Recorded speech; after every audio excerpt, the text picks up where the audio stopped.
What's up, guys? Welcome to Let It Be Heard, where we are doers of the word, not hearers only. I'm your host, Jaden Hurd, and today we're going to be talking about Syracuse banning a church.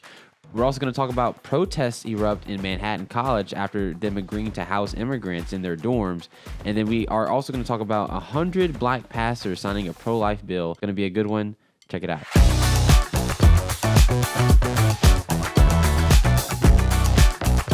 First up, we have Syracuse bans church from school property for upholding Christian sexual beliefs. This article comes from Campus Reform and is written by John Parker. But it says here that Syracuse University has barred a church from upholding its services on university-owned property campus, citing alleged violations of the university standards of inclusion. By the way, did we not predict this in our past episodes that this DEI stuff, all this stuff is going to lead to something bigger? Like, it's just a mask for what's actually going to happen. We told you guys this, but check this out. This church called Radiant Church had been holding Sunday services in the ballroom of nearby Drumlin's Country Club, which Syracuse happens to own. They've been there since July, and the university's decision came in response to allegations of homophobia against the pastor of the church for comments he made in a recent interview. This is what Syracuse said to Campus Reform. They said, "We have notified the Radiant Church that they are not allowed to host their services on Syracuse University property. We are taking the necessary action to ensure groups requesting use of our property are properly vetted prior to being given permission to gather on our campus at our facilities." So basically what they're saying is they're probably going to sit down. They're probably going to sit these pastors down, whoever wants to have their services on campus, and they're probably going to ask them questions. They're probably going to ask them, so what do you think about this? What's your interpretation on this Bible verse? And if you don't say exactly what the university wants them to say, you're not going to be allowed to have your services on a campus. Which, by the way, correct me if I'm wrong, is Syracuse a private university or a public? Not quite sure. I'm sure this article will tell us, but let's just keep reading for the sake of that. It's public. It's a private university. Okay, it makes sense. So they're allowed to do this. However, it's just very interesting to me how all this, like I said, we predicted all this stuff in past episodes, and we see where this is leading to. And these people just worship diversity, equity, and inclusion when you should be teaching our students. It should be the free idea It should be the free market of ideas. That's what it should be. That's what a university should be. But you want to ban and silence people who you don't agree with. It's very interesting how you're supposed to be an education, place, but where you learn about different beliefs, but you don't get to do that at Syracuse apparently. Radiant Church holds to the basic Christian belief. I love how it says basic Christian belief that homosexual activity is a sin. Right? We all know this. Radiant Church pastor had an interview. His name is Jason Langford. He stated that Radiant excludes people from membership if they do not believe in this Christian tenet, which is just basic. Yeah, don't break the law that God had set since the beginning of time. Okay, whatever. Langford said, if you go, no, I do not believe it's a sin, would that keep you from membership at Radiant? Yes, but so would many other things, which is true. It's not just the fact that you are okay with homosexuality. If you go in there and you don't approve of the other things that they have in there, such as maybe, let's just say it's a Trinitarian church and you reject the Trinity and they don't want you in the church because you reject the Trinity, then that's just something that they hold to. You can go to another church if you don't like it. And that's not homophobic, by the way. That's just the Bible. Syracuse applied this articulation of Christian morality as bigotry, which is very interesting. How is it bigotry? We have certain beliefs. Are you coming against our beliefs? Like, are you not tolerant of what we believe? Are you being a bigot to our beliefs? Interesting, huh? But the university said this. Syracuse University condemns bigotry of all forms, and they are home to 27 religious and spiritual life groups and prides itself on offering diverse opportunities that align with our deeply held values of respect and inclusion. You don't offer diverse opportunities that align with the held values of respect and inclusion. You don't include certain values. You're excluding certain people.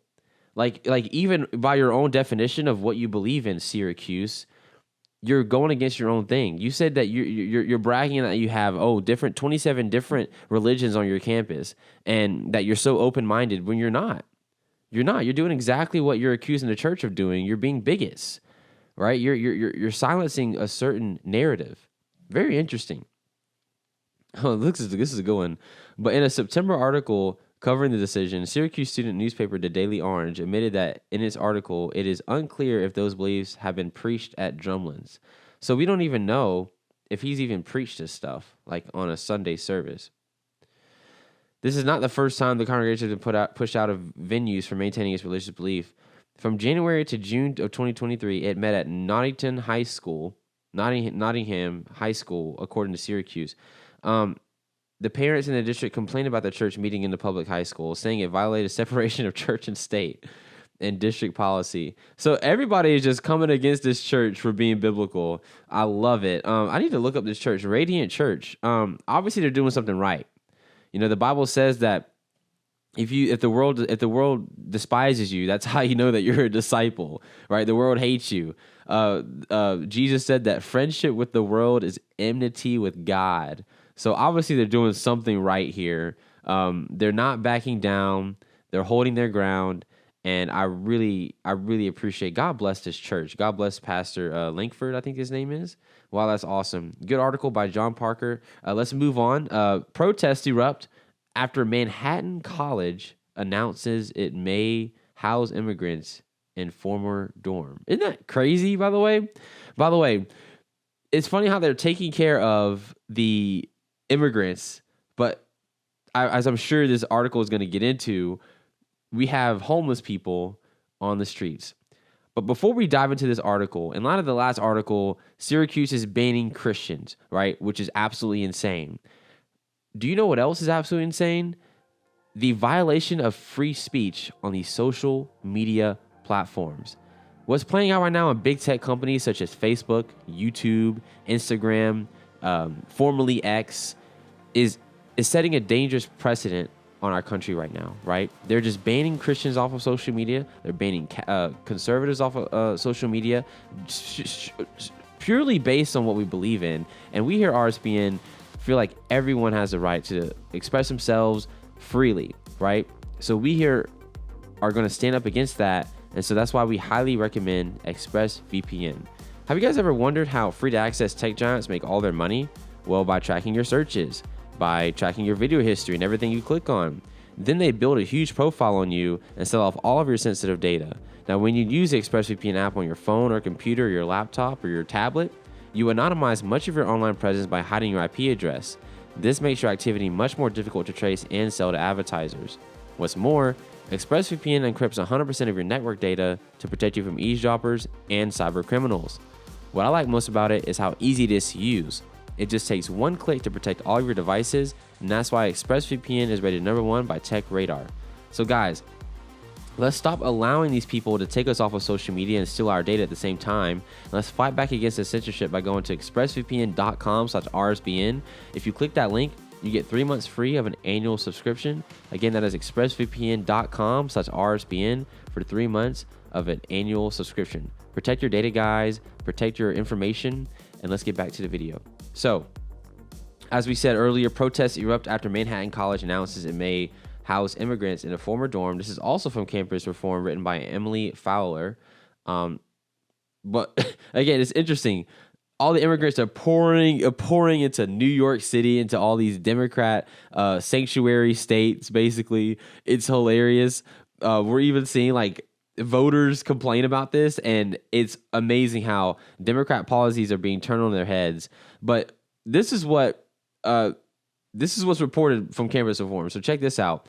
As New York City struggles to accommodate the surge of migrants from the U.S. southern border, locals are protesting the city, possibly using a former Manhattan College dormitory to house illegal immigrants. Guys, let me read that again. They are housing illegal immigrants in a former college dorm, okay?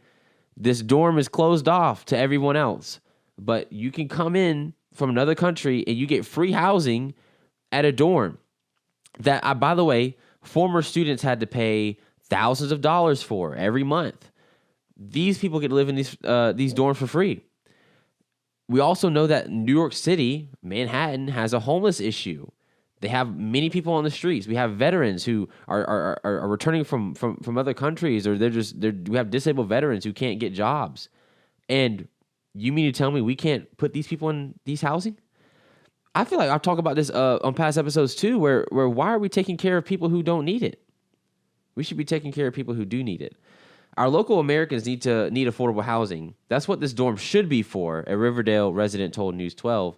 Manhattan College sold us out, and now they destroy their very own community. What is different, y'all? What's new under the sun?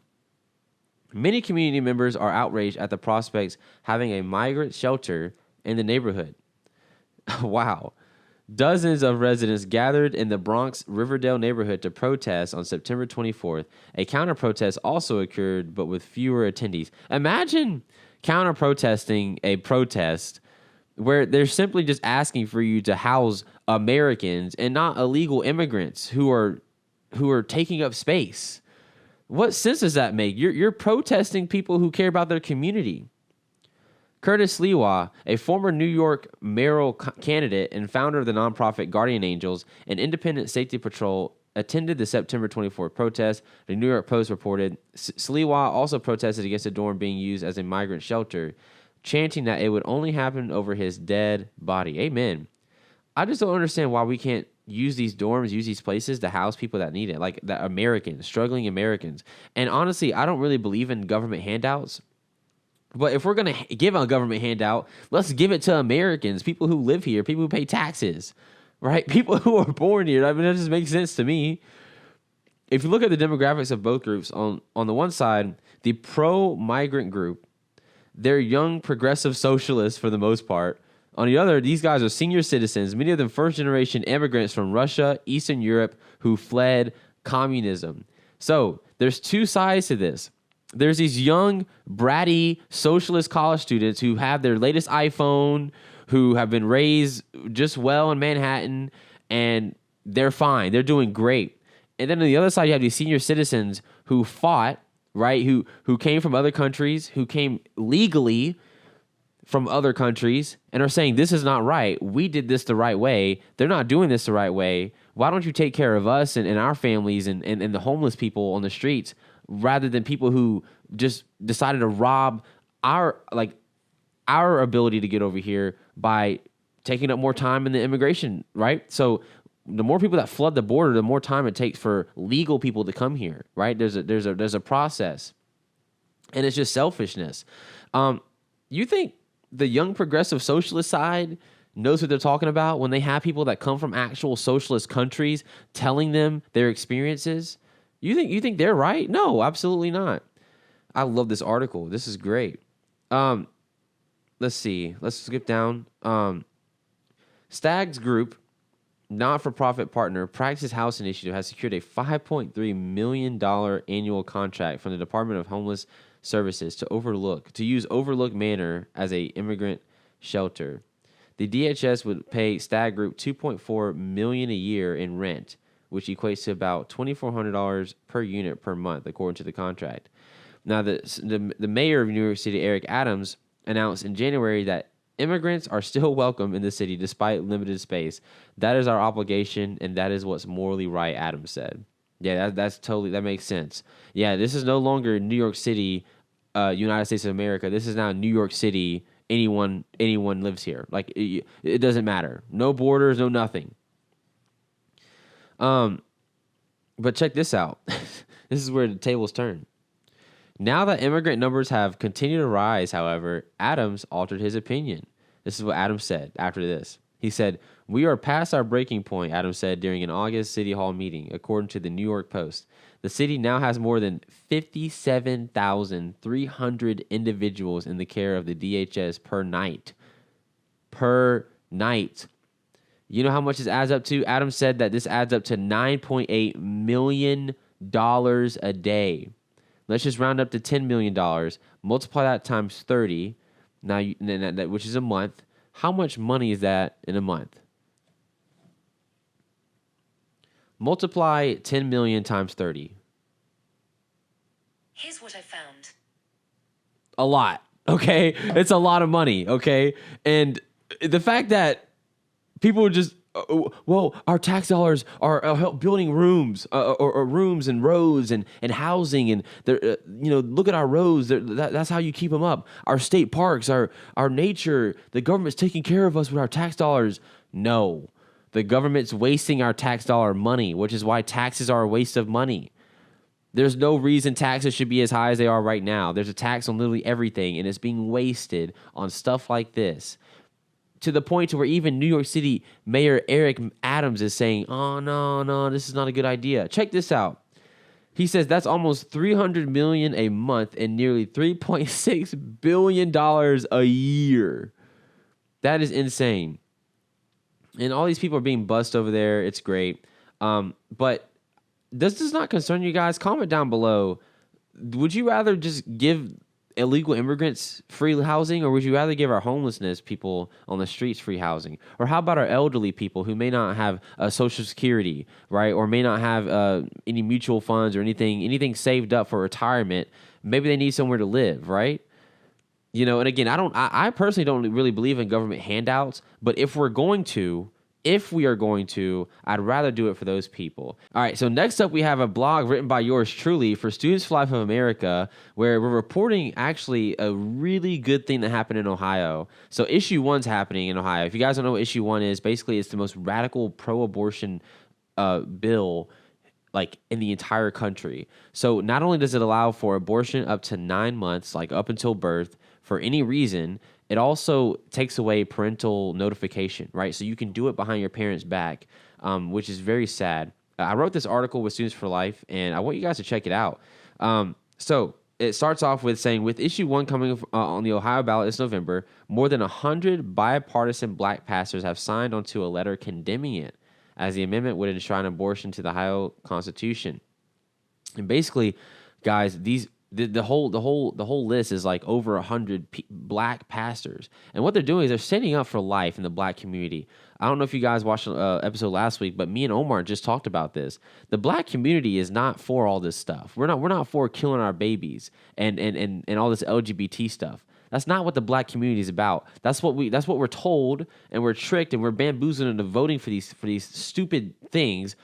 But if we just simply knew the origins of Planned Parenthood and abortion and eugenesis and stuff like that, if we knew the origins of that, we would understand that we're not voting for the right party. This is a really great quote from the letter that they wrote, that the black pastor signed on.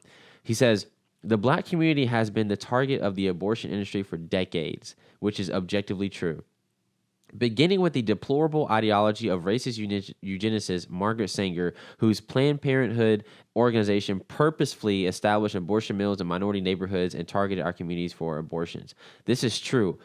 Abortion clinics, look up these statistics. Most of them are in rundown areas. Most of the Planned Parenthoods are in areas where there's majority minority and poor people. That tells you something, huh? Well, what that tells you is that Margaret Sanger successfully completed her mission. That was her goal, to eradicate the black race. They were transparent about the black community's belief in the inherent value of every person and how this is a moral issue. Absolutely, right? This isn't political, right? We here at the black community need to stand up for life, because out of all the things the government has done in the past, right, which we've moved past now, we need to, it's still going on through abortion.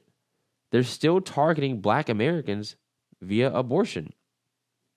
We have the highest rates of abortion since Roe v. Wade, despite only making up 12% of the population. And specifically in Ohio, these pastors cited a sad statistic saying that 48% of abortions undergone by residents of our state are performed on black women, which is a tragic and difficult reality that our community cannot ignore. Even more alarming is the number of black children, which is 20 million, who were killed in the womb between 1973 and the overturning of Roe v. Wade by the U.S. Supreme Court last June. That is enough to fill the Ohio Stadium more than 194 times. Now, if you guys ever been to a football stadium, you see all those seats.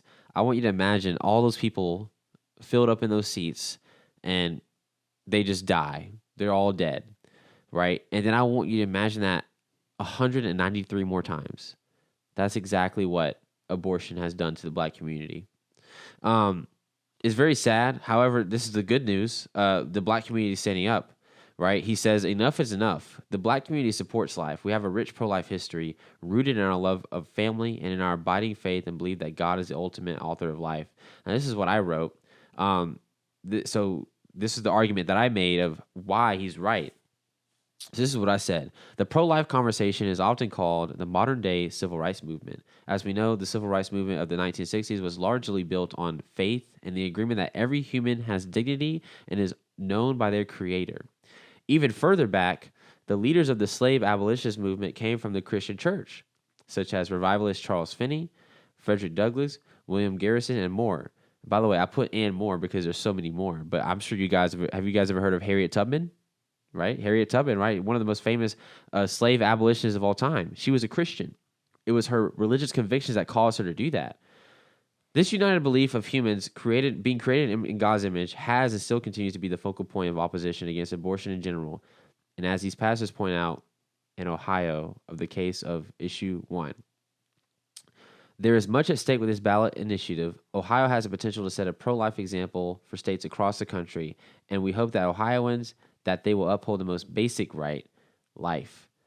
So guys, pray for Ohio. Ohio has the potential to be the most pro-abortion state or to stand up for life.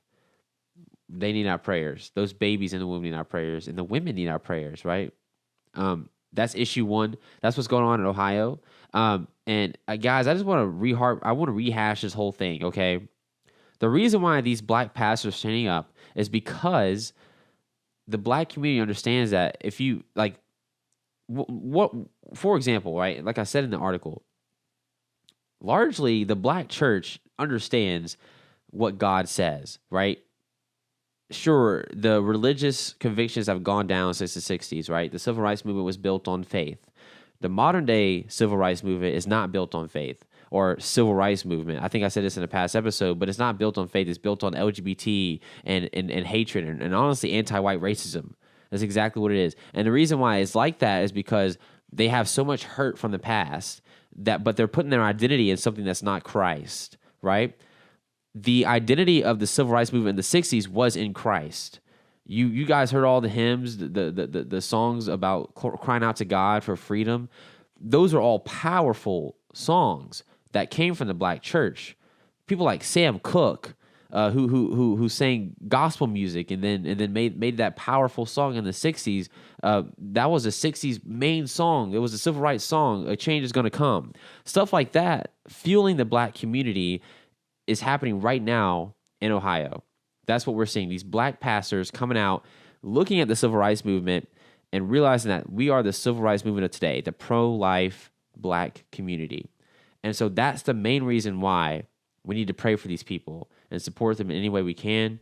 And yeah, we're gonna link this article. If you guys want to check it out, which is also going to link the original letter and everything of how you can support these people, because this is probably one of the most important issues in our country right now, and that's abortion. But anyway, thank you guys for watching this video. Be sure to check me out, our social medias at the end of the video. Have a good rest of your week. Stay safe, and God bless.